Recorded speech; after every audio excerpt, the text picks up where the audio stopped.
We learn in Luke this. Soon afterward, Jesus began going around from one city and village to another, proclaiming and preaching the kingdom of God. The 12 were with him.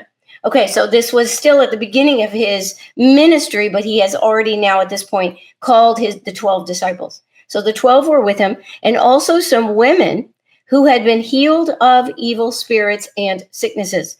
Mary, who was called Magdalene, so Mary Magdalene, from whom 7 demons had gone out. So isn't that amazing? Okay, so if you're familiar with the Gospels, you know who Mary Magdalene is. If you watch The Chosen, she's the woman who plays Mary Magdalene, does an amazing job.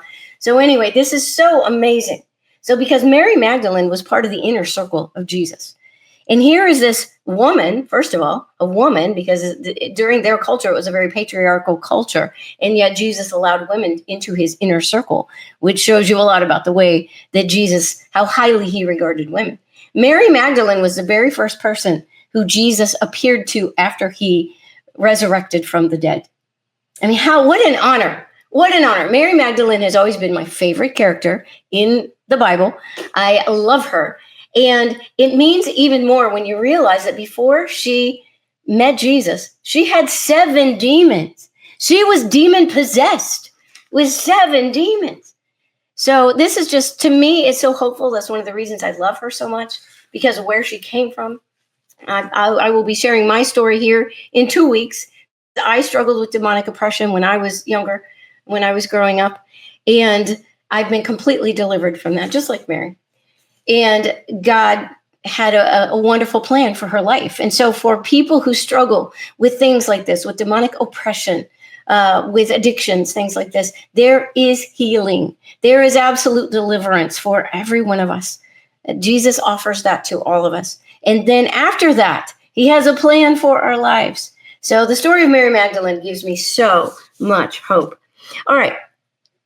So some other things to notice here is that obviously at this point, Jesus has been, from the very beginning of his ministry, he's going from town to town. He is casting demons out of people. So a lot of deliverances have been happening already. So this reveals to us, this shows us that, you know what, demons are absolutely real. They exist. They affect people. There are a lot of Christians. Sadly, 40% is what I found when I was researching this a couple of weeks ago.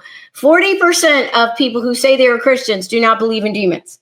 Now, that's really, really sad, because if you read the Bible, it's very clear that demons are real. They exist. Jesus absolutely believed in them. So if you believe the Bible, you really need to believe in demons. So the interesting thing about this is that it seems like every single little town and village that Jesus went to, he was casting demons out of people. And so some of these little bitty villages, they're tiny. They're less than 100 people. And yet there would always seem to be a person who was possessed by demons. So the ratio here of, that's like 1 or 2 people per 100 who are possessed by demons. That's really a lot of people.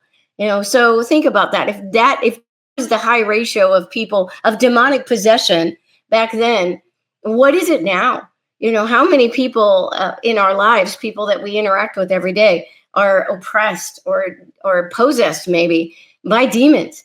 I believe it is probably much more prevalent than most of us realize. People we see every day, people we interact with, family members, friends, coworkers, maybe even some of us struggle with demonic oppression. Now, if you're a Christian, you cannot be possessed, but you can still be oppressed. Demons can bother you.